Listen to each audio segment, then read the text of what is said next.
भगवान शिव के होश तब उड़ गए जब एक परम भक्त अपने हाथों के बल चलते चलते कैलाश पहुंच गई। उसकी अटूट भक्ति से प्रसन्न होकर भगवान शिव ने उसी के लिए नटराज रूप में तांडव नृत्य किया। ये कथा परम शिव भक्त पूर्णितावती की है। उनका जन्म कारिकाल नगर के एक धनवान व्यापारी परिवार में हुआ था, परंतु धन वैभव के बीच रहते हुए भी उनका मन केवल भगवान शिव की भक्ति में ही लीन रहता था। वे अपने प्रत्येक श्वास में महादेव का स्मरण किया करती थीं।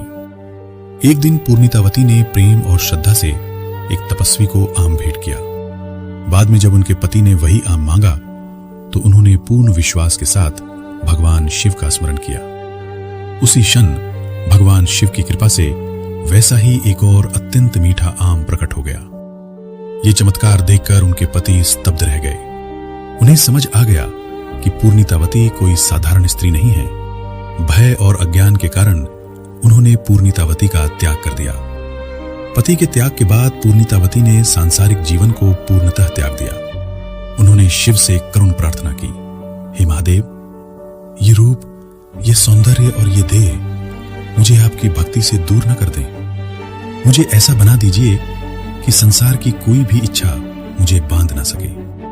भगवान शिव ने उनकी निस्वार्थ प्रार्थना स्वीकार की और उन्हें प्रेत सदृश अस्थि पंजर रूप प्रदान किया। इसी दिव्य अवस्था में वे संसार में प्रसिद्ध हुई। वे करैक्काल अम्मैयार अर्थात करैक्काल की पूजनीय माता कहलाईं। शिव प्रेम में लीन अम्मैयार ने कैलाश पर्वत की यात्रा का संकल्प लिया। उनका विश्वास था कि पवित्र भूमि को पैरों से स्पर्श करना भी उनके लिए अपमान होगा।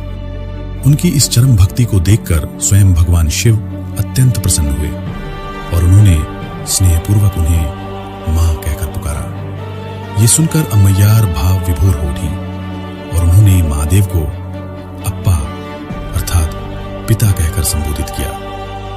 भगवान शिव ने अम्मैयार को वरदान दिया कि वे जन्म मरण के बंधन से मुक्त होकर सदा उनके आनंदमय नटराज नृत्य का दर्शन करती रहेंगी। अम्मैयार ने शिव के तांडव का साक्षात दर्शन किया और वहीं से उनके मुख से निकले अमर भक्ति गीत मुत्ततिरुपदिकम, जो आज भी शिव भक्तों की आत्मा को स्पर्श करते हैं। तो बोलिए, हर हर महादेव।